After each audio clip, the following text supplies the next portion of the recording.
Puji Tuhan. Shalom Bapak Saudara.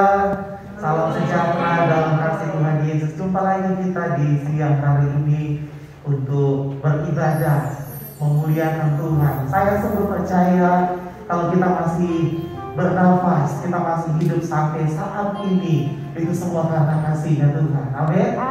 Itu sebabnya mari kita naikkan syukur kita terhadap hadiratnya, sebab Dia terlalu baik.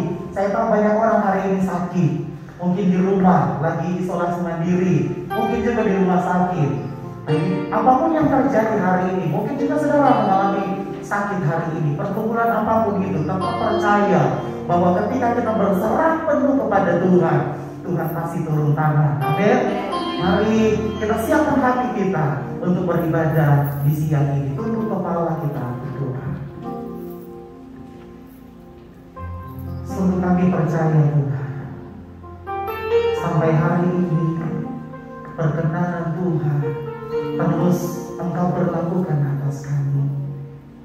Dari hari ke hari, minggu demi minggu, bahkan bulan dan tahun, kami dipelihara Tuhan. Dan kami tidak pernah dapati sedikit pun dalam hidup kami Engkau berlaku curang, Engkau berlaku tidak adil. Tetapi kenyataannya kami boleh menyaksikan perbuatan yang dahsyat dan ajaib yang membuat kami terkagum-kagum dengan Tuhan. Itu sebabnya di siang hari ini Tuhan, kami mau menghampiri Engkau dengan penuh keberanian. Dari sikap hati kami yang kurang berkenan ini, kami minta perkenanan Tuhan atas kami. Kuduskan kami Bapa, layakkan setiap puji-pujian dari tempat ini, bahkan penyembahan kami berkenan di hadapan Tuhan. Mari bertata lagi atas ujian penyembahan kami, menyembuhkan, memulihkan, bahkan membangkitkan kuasa-Mu. Terima kasih Tuhan, terima kasih. Kami menyerahkan seluruh rangkaian ibadah kami hanya ke dalam tangan kuasa-Mu. Ini kami, ini hidup kami, baik yang ada di studio maupun yang ada di rumah-rumah. Lawat kami semua. Terima kasih. Kami tagisan ibadah ini hanya di dalam nama Bapa, Putra, dan Roh Kudus, di dalam nama Tuhan Yesus. Haleluya. Amin. Mari beri kasih sorak-sorak dan tepuk tangan buat Tuhan Yesus. Haleluya.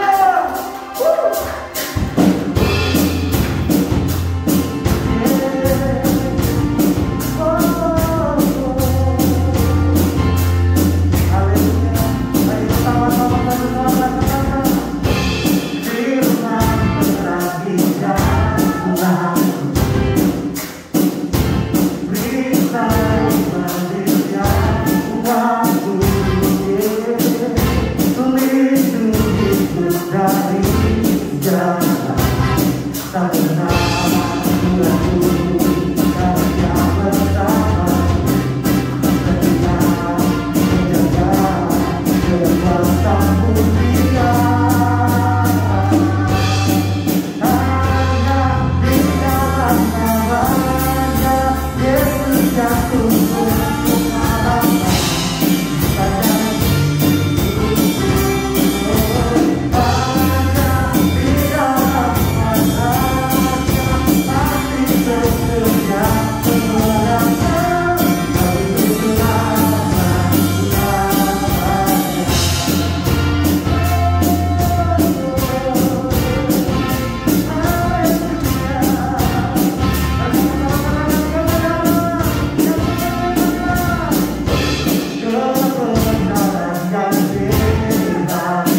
Haleluya, haleluya.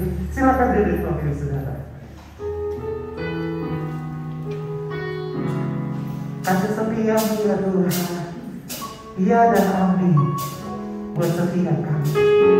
Rahmat-Mu selalu baru, setiap pagi, setiap hari, tidak pernah berubah, selalu dahsyat buat kami. Terima kasih Tuhan. Haleluya. Thank you Jesus. Kau adalah bagianku, ku berharap padamu, jiwaku mencarimu, menantikanmu, hidupku penuh kepadamu.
Engkau adalah bagianku,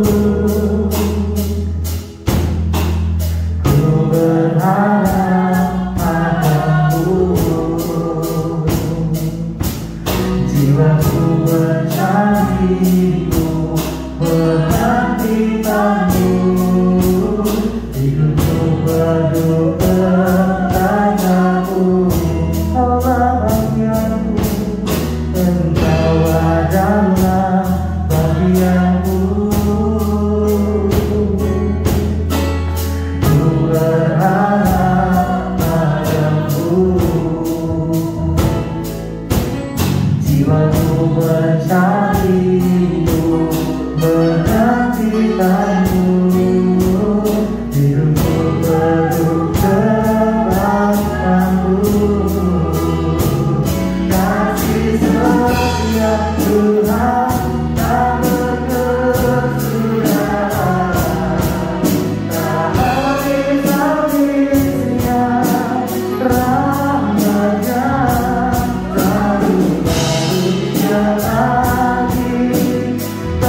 setia Tuhan, tak berkesudahan.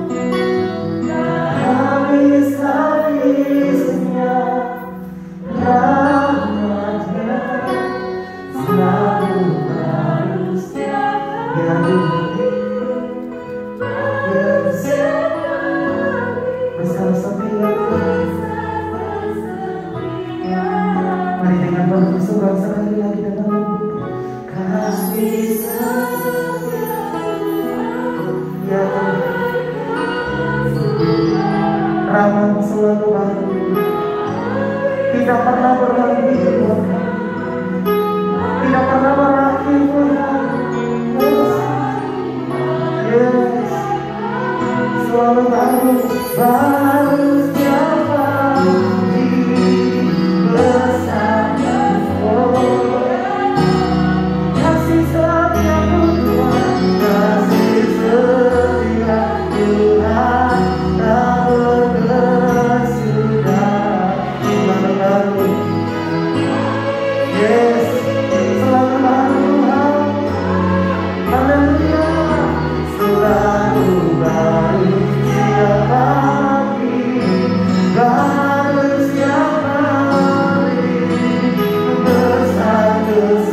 Oh, selalu baru setiap hari bagi kami.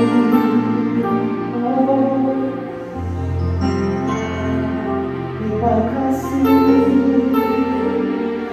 Yesus. Oh, haleluya. Thank you Jesus. Kami ada karena Engkau kami hidup. Kami hidup karena setiamu. Bahkan Kau berjanji Engkau tidak pernah meninggalkan kami sendirian. Engkau terus bersama-sama dengan kami. Janji-Mu ya dan amin. Janji-Mu ajaib Tuhan. Mari angkat tanganmu saudara. Haleluya. Tinggi di hadapan Tuhan, berserah pada Tuhan. Thank you Jesus. Ku percaya janji-Mu ajaib.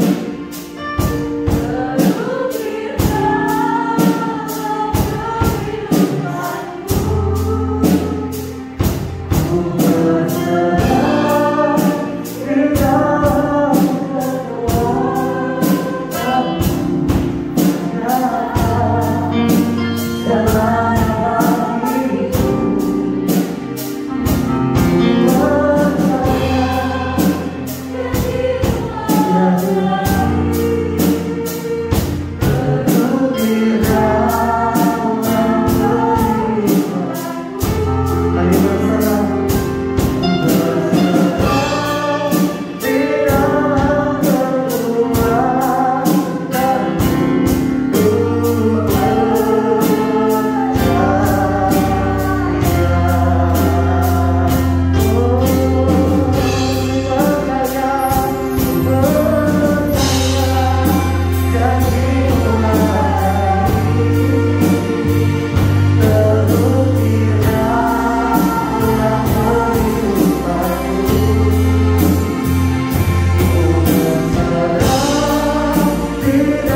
Biarlah hadirat-Mu Tuhan yang menguasai ruangan ini. Biarlah hadirat-Mu yang menguasai streaming ini dalam nama Yesus. Sehingga janji Tuhan terjadi, penggenapan yang ajaib dinyatakan. Dan sebentar Tuhan hamba akan menyampaikan sesuatu yang baik bagi setiap kami dari kebenaran firman. Berbicaralah bagi umat-Mu Tuhan. Karena nasihat hamba gak akan pernah mengubah apa-apa. Kata-kata yang keluar dari manusia sifatnya sementara. Tapi apa yang berasal dari Tuhan mengubah, memulihkan, menyembuhkan, melepaskan kami dari keterikatan. Maka biarlah firman hari ini semuanya tertabur, berakar, bertumbuh, berbuah di dalam nama Tuhan Yesus Kristus. Setiap kita keluarga besar Praise and Worship Infinity yang siap berkata dengan kebenaran firman Tuhan, sama-sama kita katakan amin. Haleluya, puji Tuhan. Mari teman-teman yang terkasih, para pelayan Tuhan silakan duduk. Terima kasih untuk tim worship yang sudah membawa kita masuk dalam pujian dan penyembahan di siang hari ini. Sekali lagi saya bersama setiap jemaat Tuhan, Shalom. Senang sekali bisa kembali dipercaya melayani untuk menyampaikan satu hal yang baik. Nah, ketika khotbah ini dibuat atau streaming ini sedang berlangsung, ada begitu banyak jemaat Tuhan hari-hari ini lagi menanti hasil CPNS, ya kan? Banyak mereka lagi berjuang, lagi masuk. Mereka lagi berlomba-lomba untuk mendapat posisi, pekerjaan, karir yang mereka harap terjadi. Tapi kenyataannya, ya kan? Kenyataannya memang harus ada seleksi.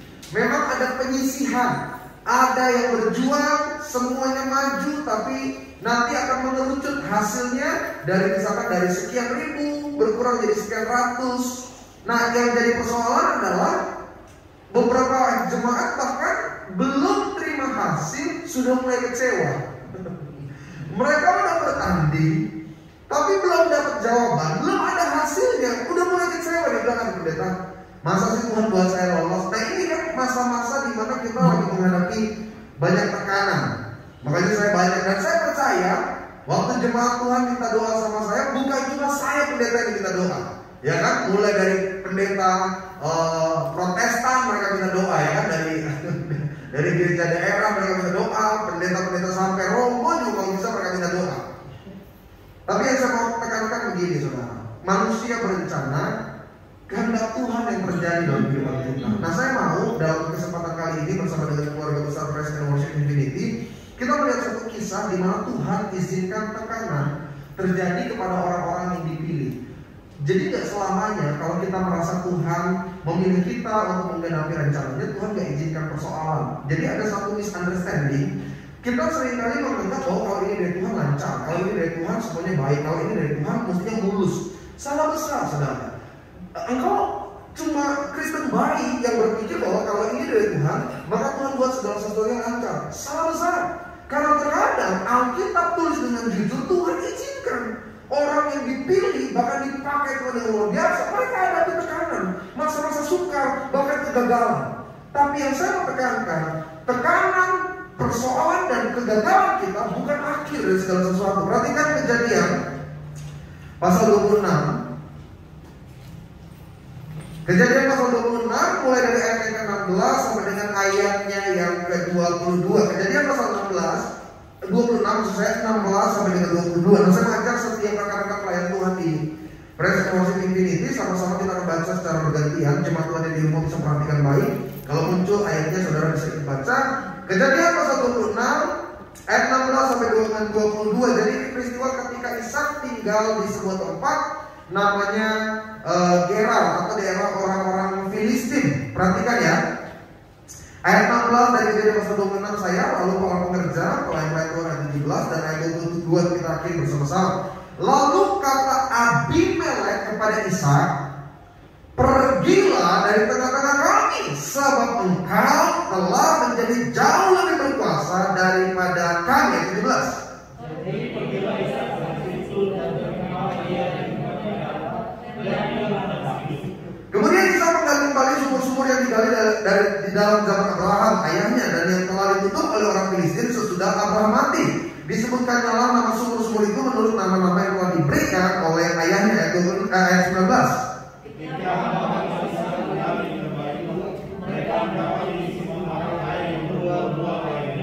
Tetapi yang terjadi ayat 20, bertengkarlah para gembala Gerar dengan para gembala Ishak, kata mereka, air ini punya kami. Dan Ishak menamai sumur itu Esek karena mereka bertengkar dengan dia di sana. Ayat 21. Dan mereka, maka Ishak menamai sumur itu Sitna. Ayat 22 bersama-sama rekan-rekan Infinity. Ia pindah dari situ dan tetapi tentang sumur ini mereka tidak lanjut.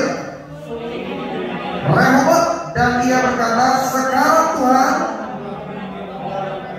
sehingga kita perhatikan ya, istilah Rehobot itu bukan cuma diberkati, Rehobot itu bukan cuma terima kelimpahan. Rehobot artinya Tuhan memberi kelonggaran. Artinya sebelum kata Rehobot ada, Tuhan mengizinkan tekanan, keadaan yang membuat seseorang terjepit, hal-hal yang tidak menyenangkan. Nah, apa yang dialami Ishak sebenarnya ada gambaran nyata bahwa hidup orang percaya itu seringkali seperti itu.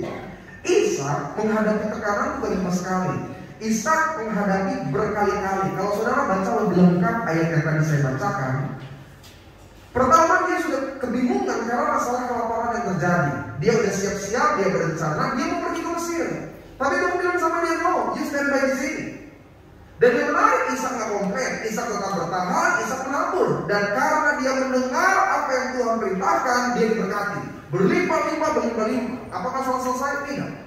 Masalah yang lebih besar datang. Karena Tuhan tanah, Raja atas tanah Filistin mulai berkata, pergilah engkau dari tempat ini. Nah pada zaman itu pergi dari tempat itu bukan cuma persoalan dari kota wisata ke Grandville misalkan, dari kota wisata ke Jakarta Timur misalkan, tidak sesederhana itu. Pada perjanjian lama bicara tempat itu bicara tentang lahan. Dan pada zaman itu tidak semua lahan itu gembur dan subur. Jadi kalau Abimelek berkata engkau harus pergi, kata lainnya Abimelek mau bilang tanah ini sekarang saya yang kuasai. Tanah yang sudah diuruk, tanah yang dimana tumbuh-tumbuhan bertumbuh dengan subur, tanah dimana keadaannya adalah baik, diribut sama Abimelek. Tapi Ishak nggak ribut, Ishak nggak pusing, Ishak nggak maki-maki Tuhan. Ishak dia pergi ke daerah lembah Gerar namanya. Kalau nanti suatu saat di Tuhan bisa pergi ke tanah perjanjian, ada daerah-daerah pegunungan itu dekat daerah Sinai.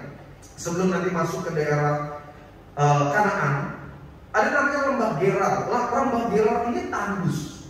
Lembah Gerar ini tempat di mana untuk menyimpan air, permukaan tanahnya itu nggak sebaik kalau di Indonesia kan tanahnya merah. Nah ini cenderung kalau ada air ya udah langsung hilang, langsung terserap dan nggak tersimpan.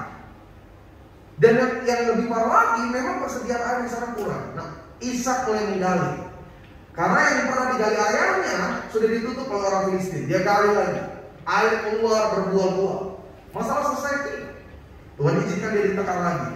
Orang-orang dari Gerar datang dan bilang ini tanah kami, ini air kami. Ishak gak pusing, Ishak gak bilang Tuhan di mana perjalanan. Oh, dia tetap berjuang dan dia lakukan bagian dia. Dia menggali sumur lagi, air keluar. Apakah berhenti? Tidak. Tuhan izinkan dia bertengkar lagi dengan gembala-gembala yang lain. Tapi kali yang ketiga, waktu dia gali keluar air dan tidak ada yang mengganggu. Disitulah dia katakan Rehobot. Nah, tema khotbah saya hari ini adalah Rehobot. Allah memberikan kelonggaran. Saya percaya tidak semua orang pernah merasakan keberhasilan. Tidak semua orang pernah merasakan kesuksesan yang dia idam-idamkan. Tetapi semua kita pasti pernah mengalami kegagalan. Tidak semua kita pernah menikmati masa-masa jaya. Ada orang yang masih terus berjuang. Tapi setiap kita pasti pernah merasa masa-masa tertekan. Dan apakah Tuhan berarti tidak menyertai kita? No, penyertaan Tuhan tidak meniadakan masalah. Hidup kita ini sama seperti perahu yang kalau mau menyeberang, terkadang kita harus terus menghadapi gelombang badai. Terkadang ada ombak yang menerpa kapal kita terus-menerus. Jedes, jedes, jedes. Dan ada istilah di lautan, seorang pelaut yang handal ditempa bukan dengan ombak tenang, tapi dengan ombak yang ganas. Amin. Begitu juga hidup setiap kita. Kita ini jadi lebih dewasa, lebih bijaksana, lebih mengenal penyertaan Tuhan, bukan cuma dari masalah-masalah kecil, justru dari masalah-masalah besar. Makanya kalau jemaat-jemaat Tuhan hari ini dalam keadaan tekanan, dalam keadaan masa-masa gagal, puji Tuhan, Tuhan lagi memproses engkau untuk menjadi lebih baik lagi. Ishak adalah orang yang menjadi contoh kita pada kesempatan firman Tuhan hari ini. Coba buka 4 pasal 6 ayat pertama. Karena tekanan hidup kita terjadi atas banyak faktor ya. Kayak masalah yang datang bertubi-tubi, ya kan ada aja gitu persoalan. Atau sakit penyakit yang gak kunjung sembuh, atau celaka yang datang tiba-tiba, krisis keuangan. Padahal kita udah hitung nih. Padahal secara hitungan ekonomi kita mestinya antara pemasukan dengan pengeluaran seimbang, bahkan ada lebih. Tapi ternyata realitanya antara pemasukan dengan pengeluaran lebih besar pasak daripada tiang. Itu kan tekanan ya saudara. Ada juga orang, nah hari ini banyak di jemaat Tuhan lagi kirim juga di DM, Pak, saya ini terancam PHK. Ini banyak banget, mungkin ada sekitar 7 jemaat minimal. Dan itu adalah gambaran dari jemaat-jemaatnya yang gak kasih laporan. Saya gak tahu kenapa, mungkin karena efek dari PPKM, atau memang karena pertumbuhan ekonomi di Indonesia ini masih mandek. Jadi ada banyak yang bertanya, minta doa untuk PHK. Pusing saudara. Buat saudara bisnis secara pribadi, kayaknya lebih mudah untuk bertahan dibanding orang yang berkarir tiba-tiba di PHK. Jangankan untuk mendapat karir yang sama, jangankan berbicara untuk mendapat gaji yang sama, untuk mendapat pekerjaannya aja susahnya minta ampun. supermarket tuh, Indomaret, Alfamart tuh. Sekarang kalau buka lowongan pegawai yang jaga kasir, yang jaga toko, itu yang datang bukan 1, 10, 15 orang, ratusan orang cuma untuk masuk sana. Dan faktanya berita bilang apa? Sebagian dari mereka bakal lulusan sarjana 1. Gila saudara. Karena memang dunia hari-hari ini penuh dengan keadaan yang buruk. Makanya tekanan itu bisa datang karena studi yang gagal, bisa juga karena ditinggalkan dengan oleh pasangan. Ada jemaat Tuhan nggak tahu dia yang nonton ini ditanya, mudah-mudahan yang nonton, soalnya saya mau buka ya. Cuman gara-gara dia kena COVID, diputusin sampai 1. Pacar lebih jahat dari orang lain. Gila, cuma karena saya tanya, maksudnya ini sejauh mana hubungannya? Udah ngomongin pernikahan, memang belum sampai lamaran. Cuma gara-gara COVID, bayangin. Jadi katanya, mudah-mudahan dia ngeliat ya. Saya kan kepo. Maksudnya tanya, kok ada sih kisah-kisah aneh kayak gini?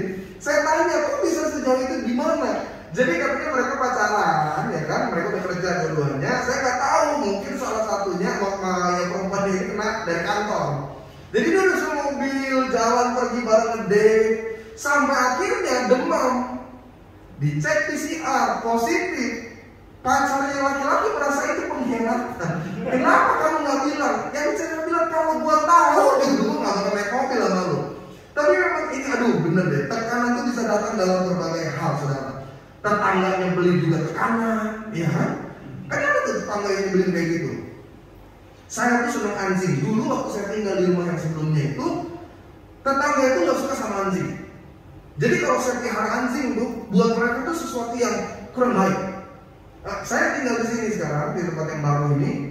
Tetangga saya punya anjing. Dia nggak berhenti gonggong pagi siang malam, darah Yesus. Waduh, kalau gonggongnya kayak chihuahua sih kita masih bisa maklum. Selesai. Ini sampai anak saya kedua Belisian, dia nggak bisa ngomong, dia bisa gonggong sekarang. Anak saya nggak bisa ngomong. Saya bilang papa. Gara-gara anjing itu itu tekanan buat saya. Ya mungkin Bu Sally tahu lah. Ada tetangga saya nggak pernah komplain, ya kan? Tetangga saya depan tengah malam dia komplain. Tolong Pak security, anjingnya nggak berhenti gonggong Pak, berisik ditampun. Akhirnya saya tambahin. Sejak itu anjingnya tidak ada, entah kemana. Tapi tekanan itu bisa datang dalam berbagai hal. Ada orang yang tertekan karena mertuanya. Pokoknya kalau mertuanya bilang, aku mau datang ya ke rumahmu ya, dia seperti Tuhan Yesus mau datang gitu. Oh cemas, gimana nih caranya? Mau masak apa nih? Mau ngerapiin apa nih? Jadi tekanan itu ada berbagai hal. Nah, ada orang yang punya level tekanan itu kecil-kecil, tapi tidak sedikit orang punya tekanan level yang cukup berat. Perselingkuhan, orang ketiga, penipuan, kerugian dengan jumlah yang besar. Nah ini saya mau ajak setiap jemaat Tuhan, bagaimana kita bisa melihat bahwa kenapa sih malam itu tekanan itu sebuah hal yang normal. Pokoknya pasal 6 ayat yang pertama, lihat Alkitab saudara. Alkitab sudah bilang, bahkan yang berkata bukanlah seorang biasa, seorang raja sukses, raja berhasil, Salomo namanya. Pokoknya pasal 6 ayat pertama yang pegang ayatnya, saudara jemaat Tuhan, para jemaat pengerja-pengerja Praise and Worship sama-sama baca. 1, 2 ya. Ada suatu kemalangan yang telah melihat di bawah, dan apa yang terjadi? Sangat menekan manusia. Jadi memang tekanan itu ada. Nah yang bodoh adalah ketika kita coba tolak tekanan oleh kita. Memang Yesus berkata, jauhkan kami daripada yang jahat, lepaskan kami dari pencobaan. Tapi bukan berarti hidup kita itu tidak ada masa-masa sukar. Alkitab tidak pernah bilang bahwa jalan selalu rata. Alkitab tidak berkata bahwa langit selalu cerah. Alkitab akan katakan ada air bah, ada badai, ada keadaan yang buruk. Tapi itu bukan akhir segalanya. Justru itu adalah awal. Bagaimana kalau lebih berharap hanya kepada Tuhan. Makanya saya ingin setiap kita perhatikan, ada beberapa poin yang saya ingin ajak setiap jemaat Tuhan mengerti. Bagaimana Rehoboth benar-benar bisa terjadi dalam kehidupan kita. Bagaimana Allah memberikan kelonggaran di masa-masa tekanan ini. Bagaimana kita tetap berjuang sampai dengan Rehoboth itu datang bagi kita. Mazmur pasal 10 ayat 22. Mazmur pasal 10 ayat 22. Ini poin kita yang pertama. Rehoboth. Mazmur pasal 10 ayat 22. Sudah sana 1-2 ya. Berkat Tuhanlah yang menjadikan kaya, susah payah tidak akan menambahinya. Saya ulang sekali lagi, saudara bekerja, berkarya, berbisnis, saudara yang cari cuan, saudara lagi cari berkat, berkat Tuhanlah yang menjadikan kaya, susah payah tidak menambahinya. Nah, ada banyak orang tanya begini, pendeta, kenapa ya ada orang-orang yang nggak pintar-pintar amat, tapi dia bisa jadi sukses?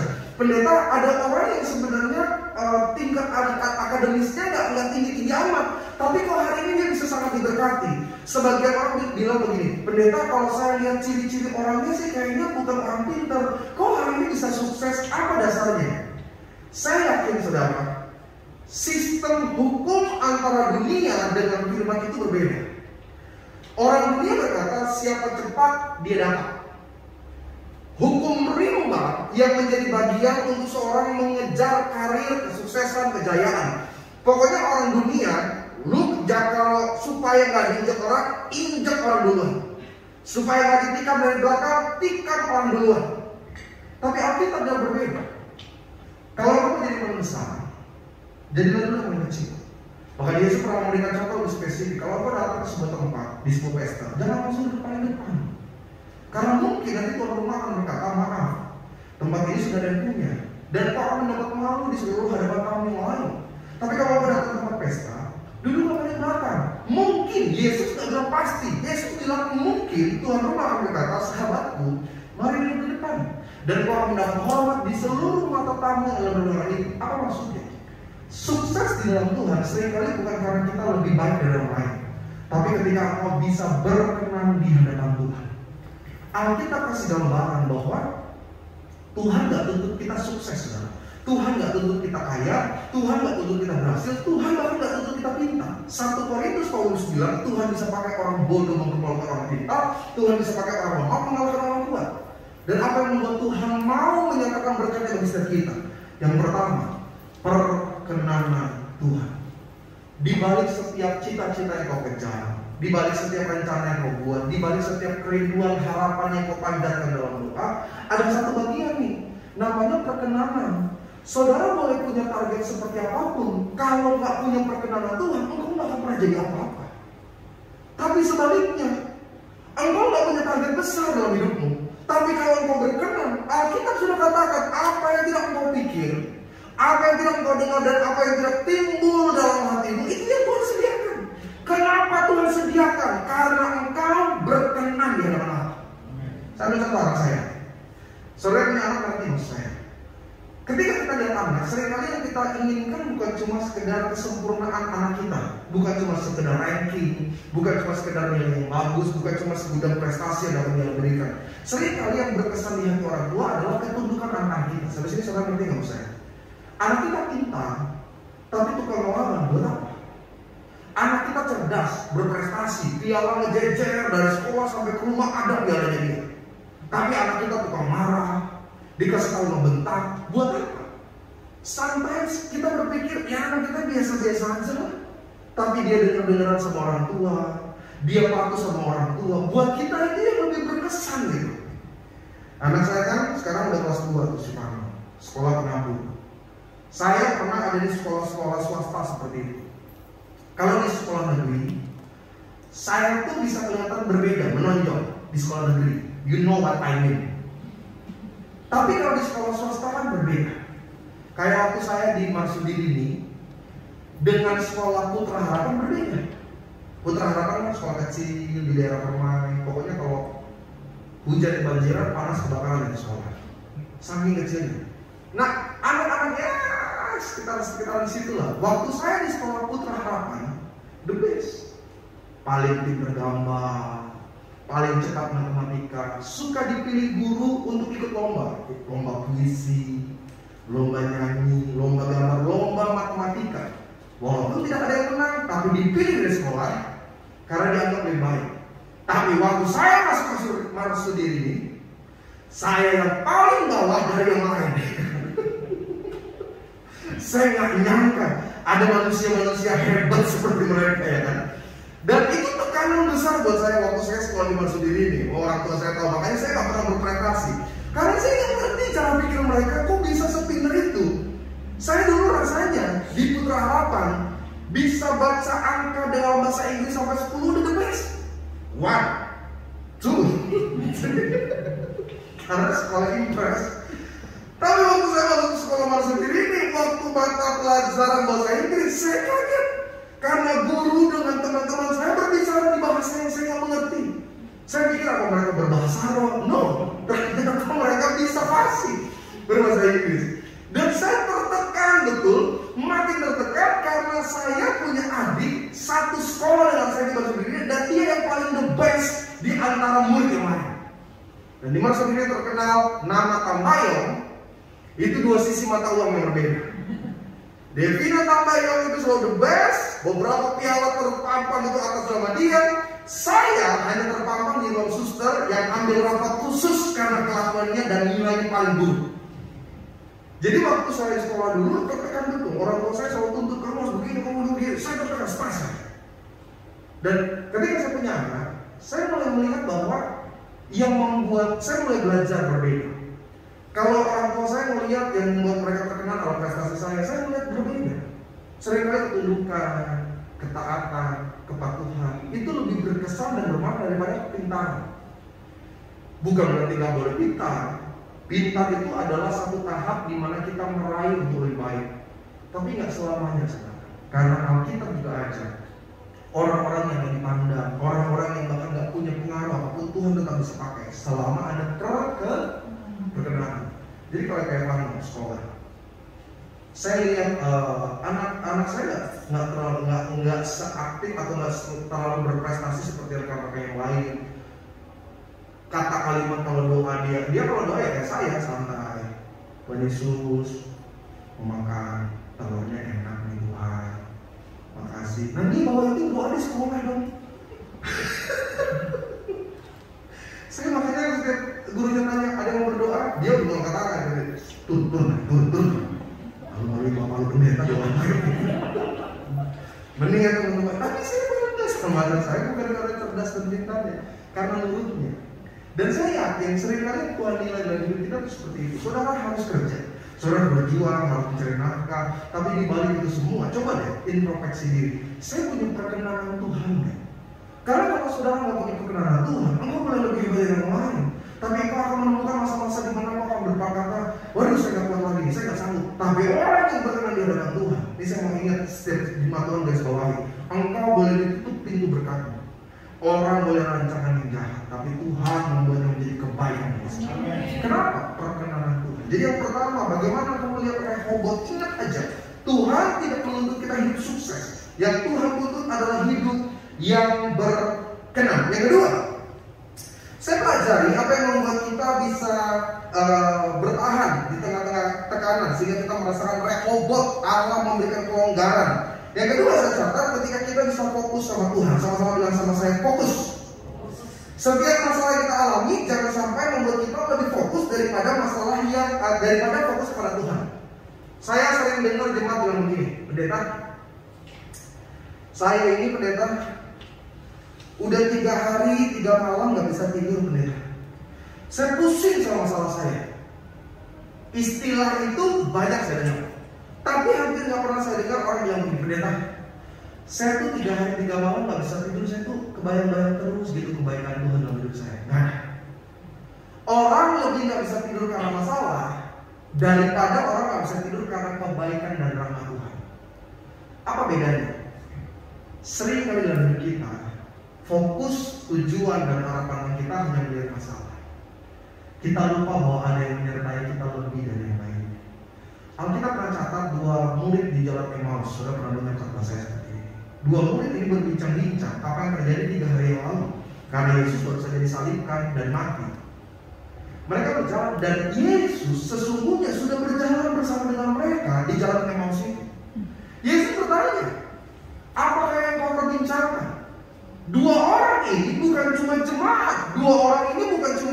partisipan Yesus. Alkitab katakan dua orang ini adalah murid Yesus. Memang bukan murid yang 12 di dalamnya, karena golongan murid Yesus kan ada beberapa lapis. Nah intinya dua orang itu bukan orang biasa, mereka murid Yesus. Tapi ketika Yesus berbincang, Alkitab katakan ada selubung yang menutup mata mereka, sehingga mereka tidak mengenal Yesus. Apa selubung itu? Fokus mereka kepada masalah dan persoalan yang terjadi 3 hari yang lalu.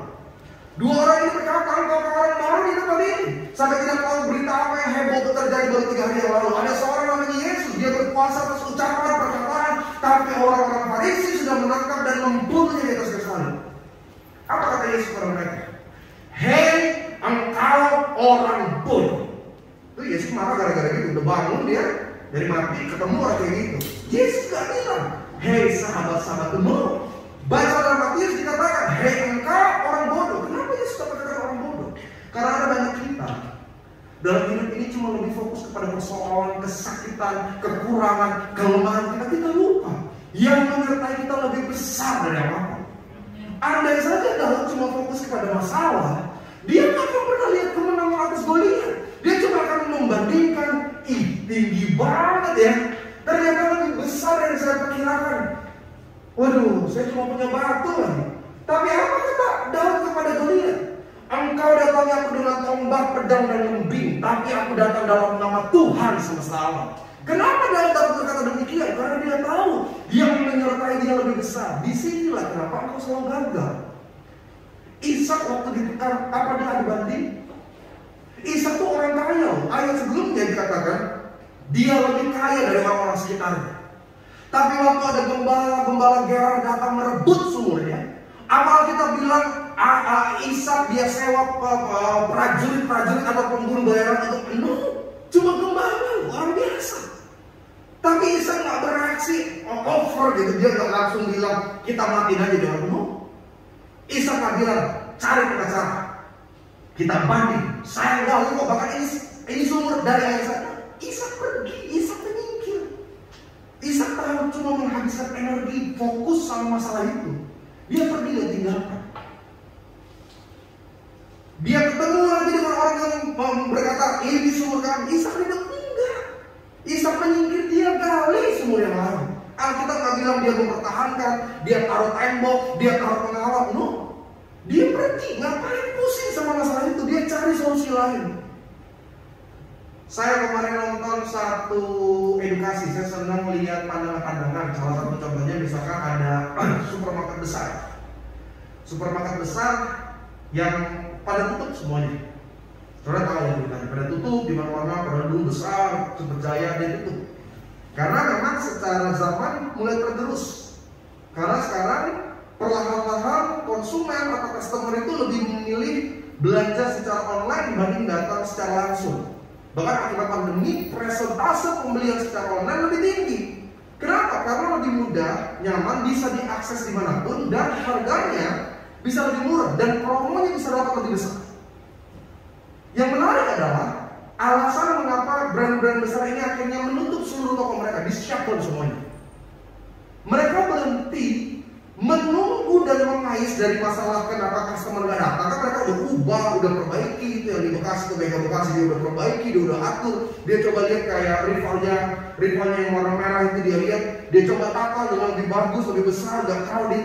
Tapi tetap customernya nggak datang. Tingkat kerugiannya itu terus lebih besar. Yang menarik CEO yang memegang, dia bilang apa? Saya tinggalkan masalah ini, tutup ya semuanya.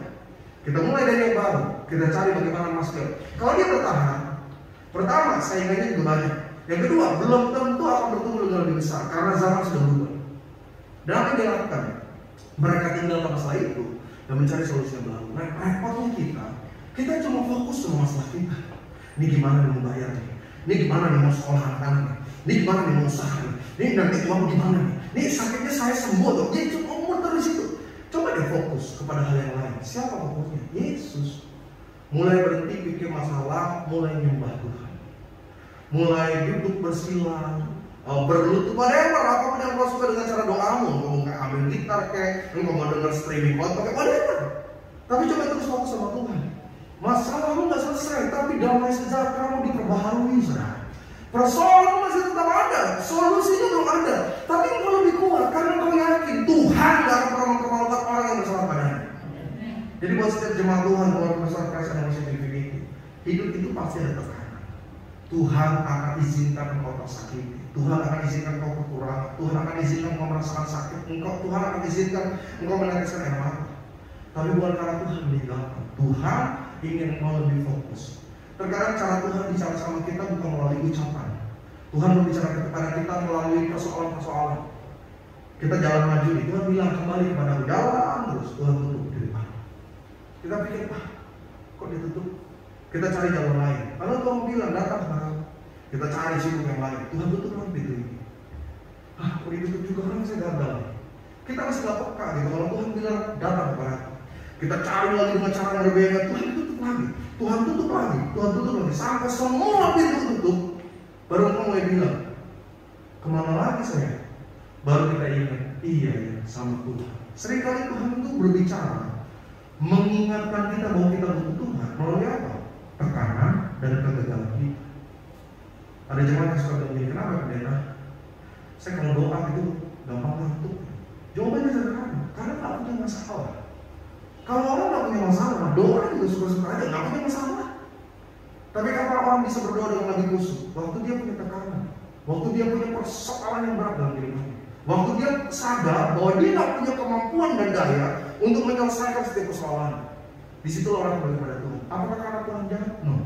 Tuhan sedang memanggil engkau. Hai engkau yang letih lesu, marilah kepadaku, aku memberikan kelegaan.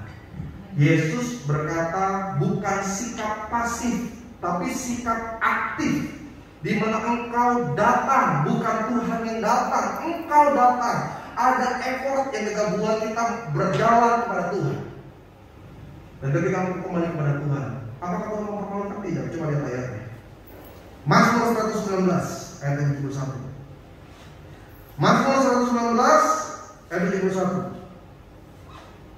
Apa yang terjadi ketika kita datang sama Tuhan?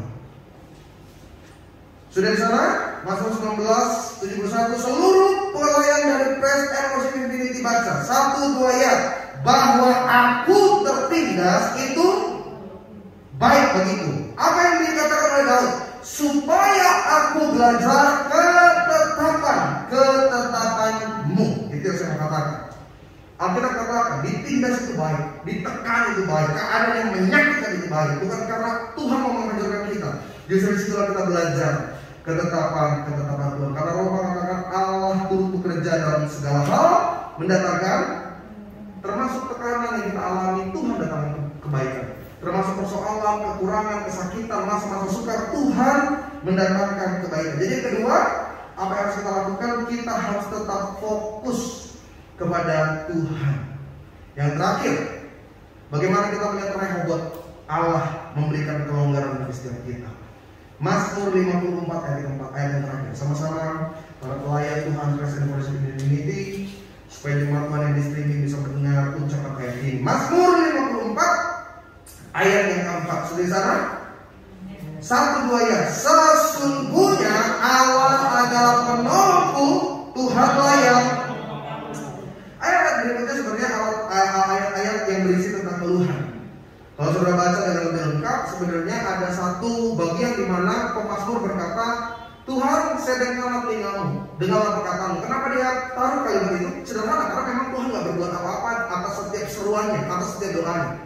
Tapi yang menarik di akhir-akhir, di bagian pertengahan dari ucapannya, dia bilang sungguh Allah adalah penolongku, Tuhan yang menolong aku. Yang ketiga, yang terakhir, bagaimana engkau bisa tetap mengalami Rehoboth, Allah yang melonggarkan keadaanmu, ketika engkau tetap bersyukur. Sama-sama saya bersyukur. Bersyukur itu bukan cuma ucapan terima kasih ya saudara. Seringkali bersyukur itu memperkatakan hal yang positif. Maksudnya begini, contohnya gini, saudara diterpa masalah krisis ekonomi. Bersyukur bukan cuma bilang Tuhan terima kasih dengan kekurangan. Enggak ya kan? Karena kalau anak saudara narkoba, bapak masakan kita bilang Tuhan makasih anak saya narkoba, bersyukur banget. Enggak mungkin ya kan? Jadi bersyukur itu bukan cuma ungkapan terima kasih. Bersyukur juga adalah pernyataan positif. Saudara krisis keuangan, tapi kita bilang apa-apa, Tuhan pasti penuhi, Tuhan pasti cukupi, Tuhan pasti sediakan yang kita butuh. Itu tuh sebenarnya bentuk syukur atas kepercayaanmu berharap teguh pada Tuhan. Pokoknya ketika keadaan tidak baik, orang bilang lu dorongin tuh kayaknya bentar lagi usaha lu bisa ditutup tuh sama orang. Kita bukan bilang, terima kasih Tuhan, senang akhirnya toko saya ditutup. Bukan cuma ungkapan terima kasih, tapi ketika kita bisa bilang gini, percaya aja lah Tuhan lah, saya mau gak bakal lawan orang kayak gitu. Tuhan yang sudah sediakan di tempatnya, saya percaya Tuhan yang memberikan kemenangan. Nah itu bentuk syukur. Syukur adalah ketika engkau tetap bisa mengungkapkan hal-hal yang positif. Karena kan orang suka komplain, saya dengar kabar suami saya selingkuh itu saya bersyukur gimana? Oh Tuhan terima kasih suami saya masih laku orang yang diangkat enggak. Bentuk syukurnya kita bilang Tuhan aku percaya apa yang sudah dipersatukan tidak akan pernah bisa dipisahkan, dan aku percaya Tuhan akan tertobatkan suamiku. Aku yakin Tuhan memberikan kemuliaan. Itu syukur saudara. Syukur atas apa yang kita alami dan kita yakin Allah bekerja di dalamnya. Siapapun jemaat Tuhan yang menyaksikan, siapapun saudara sedang mengalami tekanan, katakan bahwa Tuhan Allah terbaik bagi setiap kita. Tuhan yang menuntun dan memberikan kemenangan bagi setiap kita. Haleluya, puji Tuhan. Saya undang praise and worship, para penyembah, tim worship dari Infinity. Pak Kunci.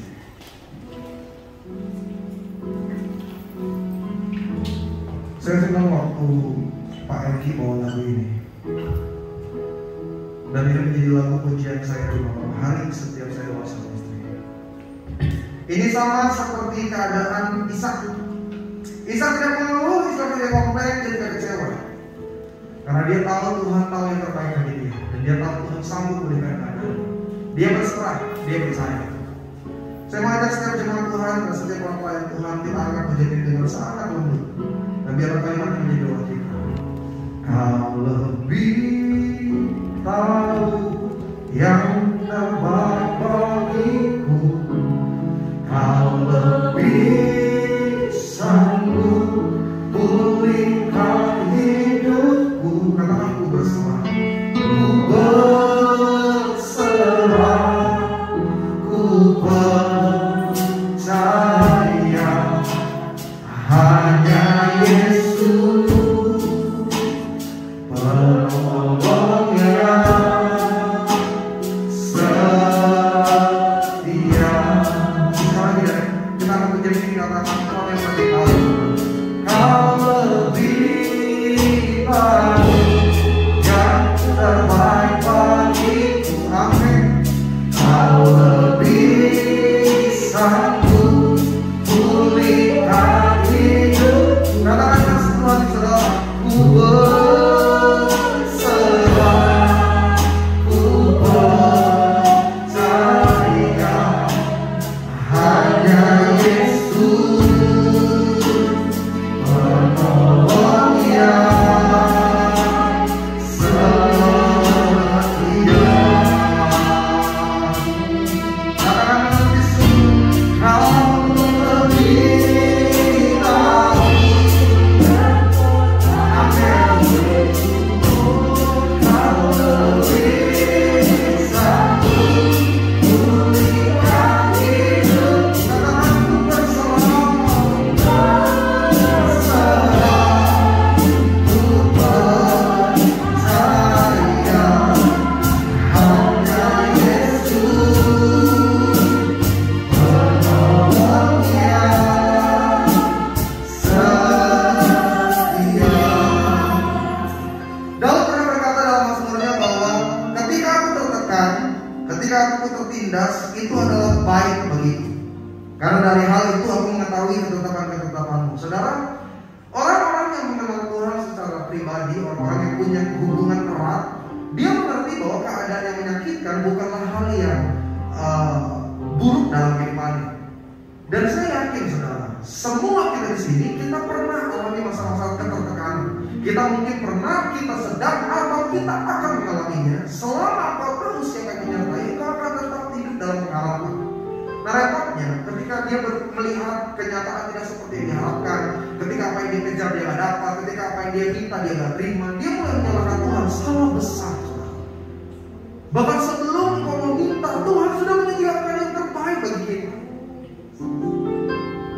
Dan terkadang memang Tuhan izinkan pintu-pintu tertutup bagi saya dan saudara, bukan karena Tuhan gak mau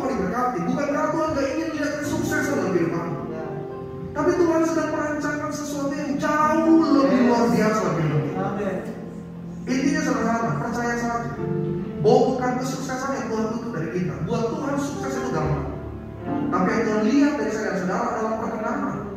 Engkau yang bekerja, engkau yang berbisnis, engkau yang berkarir, engkau yang berdagang, engkau boleh melakukan usaha seperti apapun untuk engkau jadi yang terbaik. Tapi coba tanya dalam diri, saya berkenan gak ya sama Tuhan? Saya punya gak ya perkenanan? Karena ya saya katakan bukan tangan Allah kurang panjang untuk menolong engkau, bukan telinganya yang kurang tajam.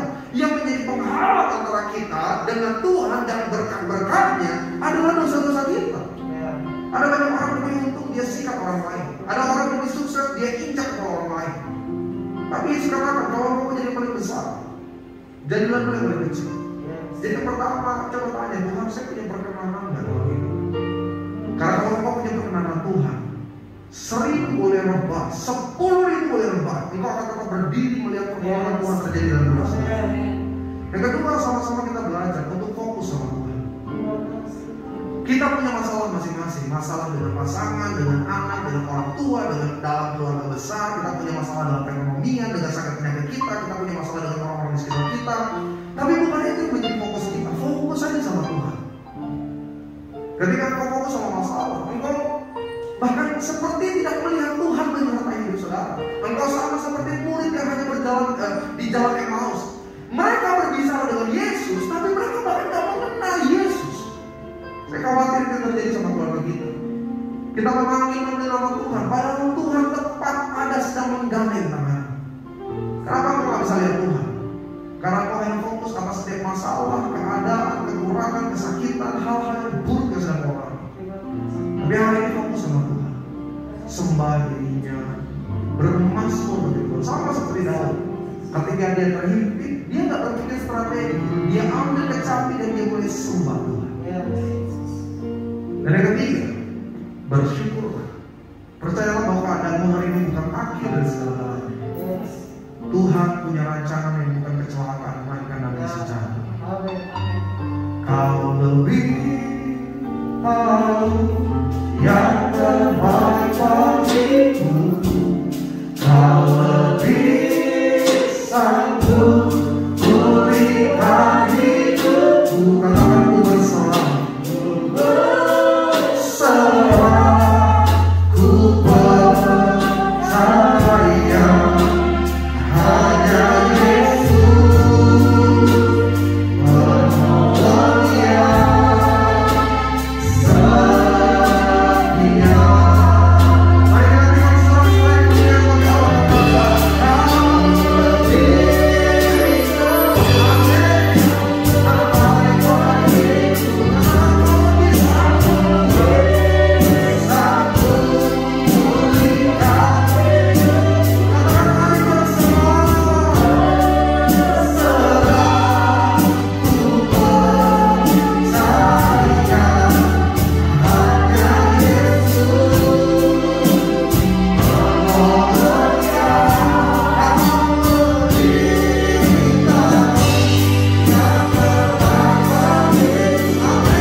menerima tubuh dan darah Kristus. Seperti biasa, dari Infinity menghimbau jemaat yang tidak memiliki hosti. Ada yang tanya, Pak, boleh nggak kita beli hosti di luar? Sangat-sangat boleh. Tapi jangan langsung dimakan atau diminum. Saudara harus lebih dahulu mendoakan.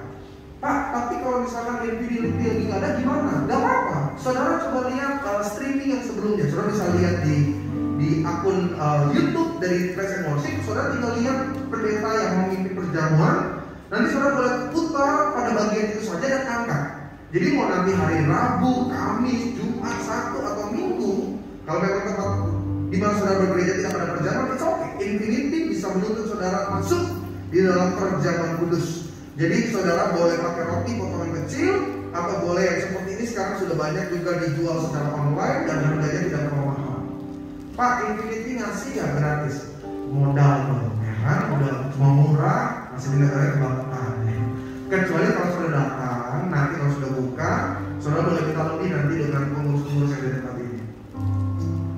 Oleh kuasa darah-Mu, amin, Kaulah tebus dosaku. Katakan kekudusan-Mu, kekudusan-Mu melingkupiku. Kasih-Mu Tuhan, kasih-Mu. Katakan kembali,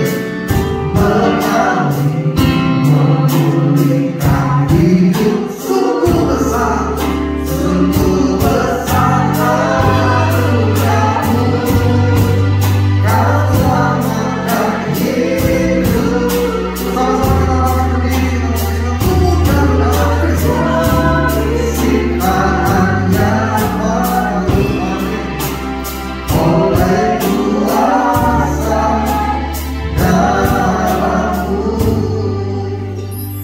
Saya mengajak jemaat Tuhan pada saat nanti kita mengangkat darah Kristus. Saya biasanya meminta jemaat Tuhan berdoa pribadi mas pribadi.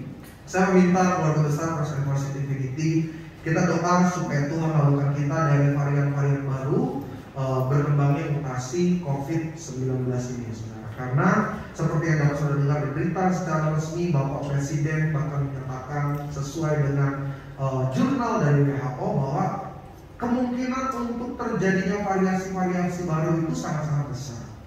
Dan tidak tahu sampai kapan, saudara. Bisa sangat-sangat diperpanjang. Dan ini buruk dalam segala aspek hidup kita. Dibutuhkan doa anak-anak Tuhan. Bukan hanya doa supaya bangsa ini bisa dipulihkan, tapi juga doa supaya engkau dan keluarga kita juga dijauhkan dari variasi-variasi varian-varian yang baru dari C19 ini. Saudara. Kita doa tubuh kita sudah ditembus dengan sempurna oleh Kristus. Kita akan roti di atas kepala kita, angkat dengan iman dan percaya. Siapkan hati. Bersama dengan saya dalam nama Tuhan Yesus Kristus, inilah roti yang turun dari sorga, inilah tubuh Tuhan Yesus yang tergantung di atas kayu salib. Yang pertama, yang memberkati keluarga kami hidup kekal di kerajaan sorga. Yang kedua, yang menyempurnakan tubuhku, jiwa dan rohmu kami bersama keluarga akan dibangkitkan pada hari kiamat. Yang ketiga, tubuh Kristus yang ditolak tertikam di atas kayu salib dalam nama Yesus. Kami bersama keluarga hidup diberkati, diubahkan, dipulihkan, dilepaskan dari perzinahan, perselingkuhan, dilepaskan dari bentuk perceraian. Kami percaya keluargamu berkumpul di bumi, berkumpul di surga dalam nama Tuhan Yesus. Inilah roti yang turun dari surga, inilah tubuh Tuhan Yesus Kristus. Mari kita makan dalam tubuh Tuhan Yesus itu kami. Kalau saudara ada ayatnya, saudara boleh baca. Mungkin ayat itu akan menjadi kekuatan bagi saudara pribadi.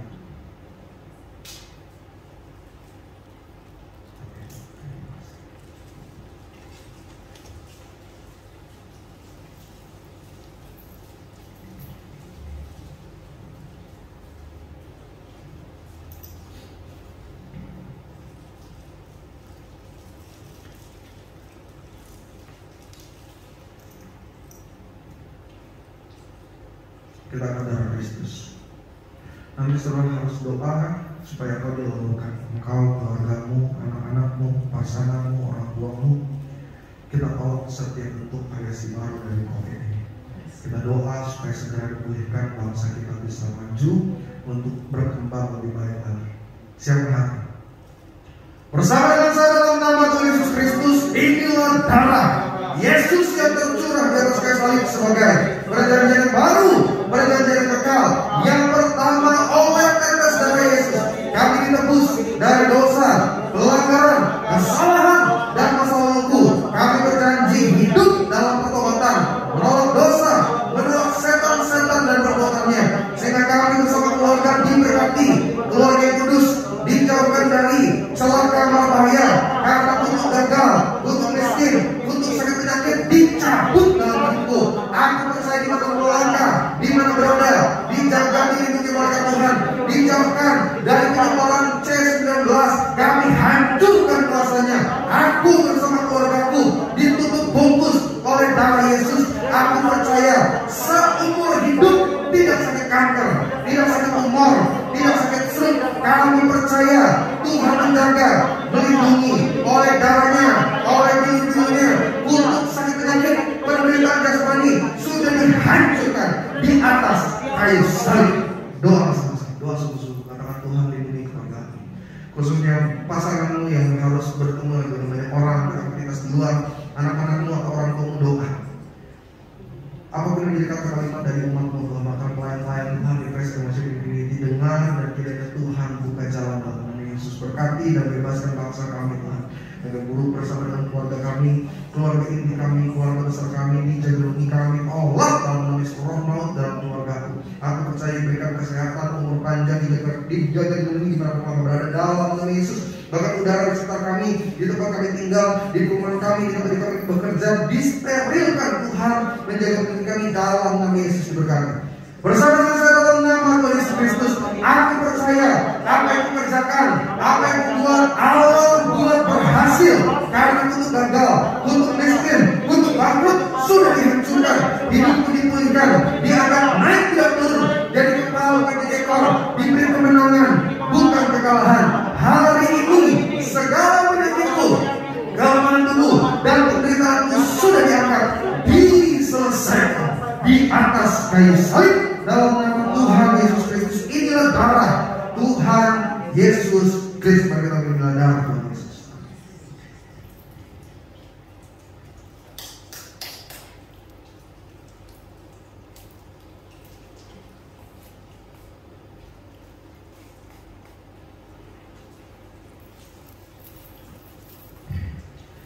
Kita akan masuk dalam doa syafaat. Maka kepada yang bertugas, waktu dan tempat saya persilakan. Tuhan Yesus memberkati.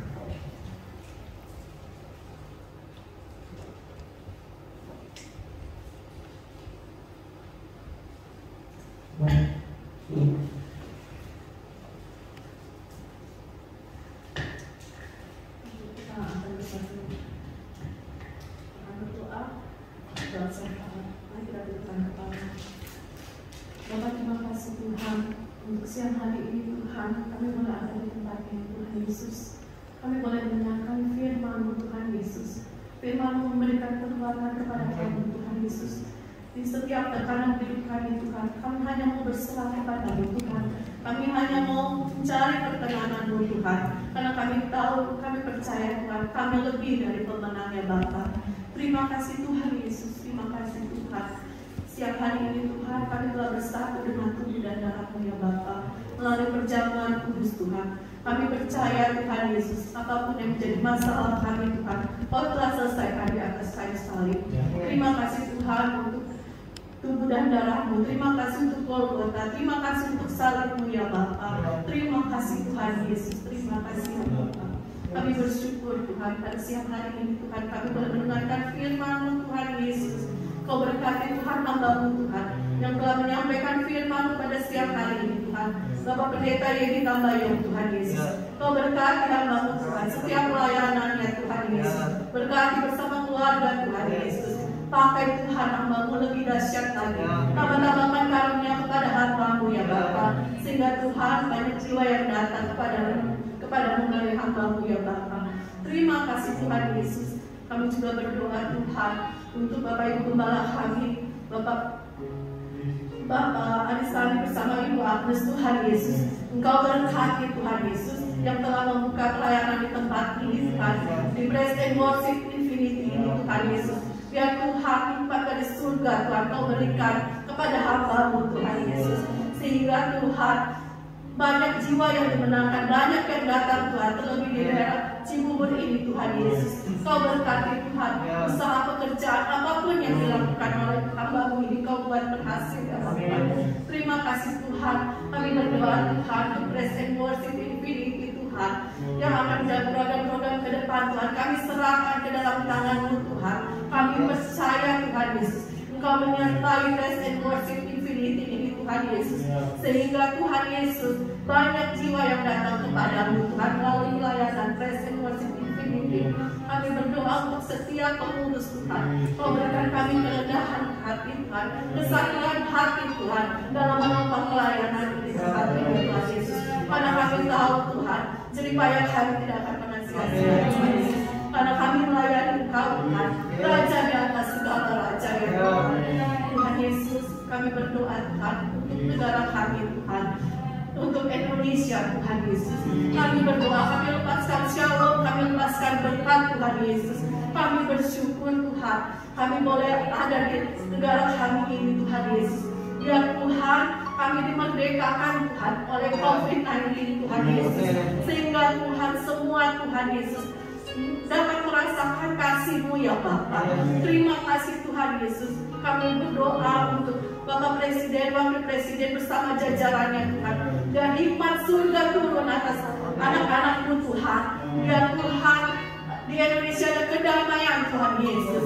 Terima kasih Tuhan Yesus. Terima kasih ya Bapa. Terima kasih Tuhan. Kami juga berdoa Tuhan untuk gereja-gereja Tuhan di Indonesia ini Tuhan. Biar kami bersatu hati, bergandengan tangan Tuhan. Karena kami tahu Tuhan, saat-saat ini Tuhan banyak yang harus dijangkau Tuhan Yesus. Semua Tuhan untuk kembali kepadamu ya Bapa. Terima kasih Tuhan Yesus. Hamba-hamba Tuhan, misionaris Tuhan, Engkau berkati ya Bapa. Terima kasih Tuhan Yesus. Terima kasih ya Tuhan. Kami juga menopang doa Tuhan untuk jemaat-Mu Tuhan, yang saat ini Tuhan mungkin ada dalam sakit atau kelemahan tubuh Tuhan. Biarlah Tuhan kami percaya Tuhan, kami telah memperoleh kesembuhan, karena kami telah menerima tubuh dan darah-Mu Tuhan Yesus. Kami berdoa Tuhan, sehat dan ujung kaki sampai ujung rambut, pemulihan terjadi ya Bapak. Kami berdoa Tuhan untuk jemaat yang mungkin sedang dalam kekurangan. Biar Engkau Tuhan Yesus yang menolong Tuhan. Kami tahu percaya Tuhan, berkat surga Tuhan turun atas kehidupan hamba-hamba-Mu Tuhan, jemaat yang memerlukan. Terima kasih Tuhan Yesus, terima kasih ya Bapak. Inilah doa kami Tuhan yang kami naikkan ke dalam tangan-Mu. Kami percaya Engkau mendengar setiap seruan doa kami, dan kami percaya Tuhan Engkau menjawab tepat pada waktu. Terima kasih Tuhan Yesus. Terpuji-pujilah Engkau Tuhan. Haleluya. Amin. Kita akan akhiri dari kita. Ku mau selalu bersyukur, selalu bersyukur. Kau yang setia, yang selalu menolong. Ku mau selalu bersyukur, selalu bersyukur.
Sehingga Allah berkata berkat yang kau dengar pada kali ini, terimalah dengan sungguh dalam iman saudara. Ingatlah firman yang berkata, orang bimbang jangan berharap sesuatu yang baik terjadi dalam kehidupan. Maka imani saudara, Tuhan genapi terjadi. Dengan kuasa otoritas daripada Allah berkata, diberkatilah engkau bersama dengan keluargamu, diberkatilah engkau dalam setiap pekerjaanmu, usaha, bisnis, karir, perekonomian dan masa depan saudara. Dia akan jadi menaik dan tidak turun. Dijadikan engkau kepala bukan ekor, diberinya kemenangan bukan kekalahan. Umat Tuhan yang terkasih, Tuhan besar praise and worship infinity. Terimalah berkat, rahmat, anugerah dari Allah Bapa, cinta kasih Tuhan Yesus Kristus, dan persaudaraan bersama dengan Roh Kudus. Mulai hari ini besok lusa sampai Maranatha, Tuhan datang kali yang kedua bersama kita yang percaya berkati. Sama-sama kita